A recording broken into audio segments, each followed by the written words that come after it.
Assalamualaikum warahmatullahi wabarakatuh.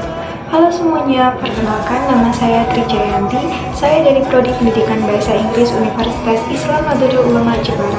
Di sini saya akan menjelaskan beberapa jenis-jenis dalam berita. Namun sebelumnya, apa sih berita itu?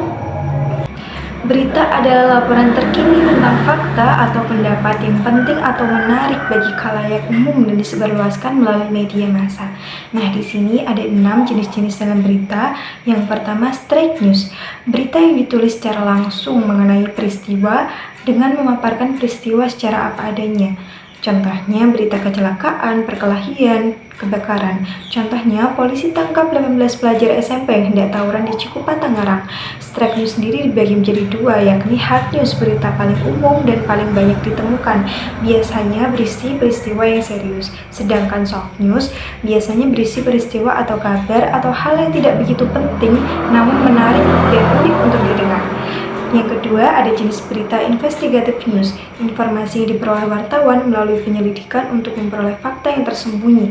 Misalnya, mengusut tuntas dalam pembunuhan, dalam perkelahian. Contohnya, wanita pemilik hotel ditemukan tewas di Jakbar, diduga dibunuh. Jenis berita yang ketiga ada explanatory news atau pengungkapan berita. Artinya, berita yang diuraikan secara detail. Contohnya, sebanyak 6 korban meninggal akibat bencana banjir dan tanah longsor di Bali. Yang keempat ada interpretative news atau untuk berita yang penyajiannya merupakan gabungan antara fakta dan interpretasi. Penulisan berita disertai dengan uraian komentar. Contohnya, Jokowi, masyarakat perlu diedukasi agar tak mudah terjebak berita bohong. Yang kelima ada jenis berita deep news. Pengembangan berita berasal dari adanya sebuah berita yang masih belum selesai pengungkapannya dan bisa dilanjutkan kembali.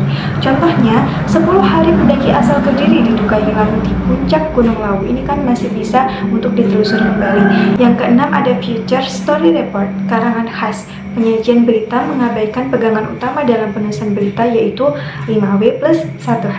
Misalnya berita human interest, kuliner maupun destinasi. Contohnya bakso Pak Untung Banyuwangi, warung legendaris sejak tahun 1964. Sekian penjelasan dari saya, kurang lebihnya mohon maaf. Wassalamualaikum warahmatullahi wabarakatuh. See you.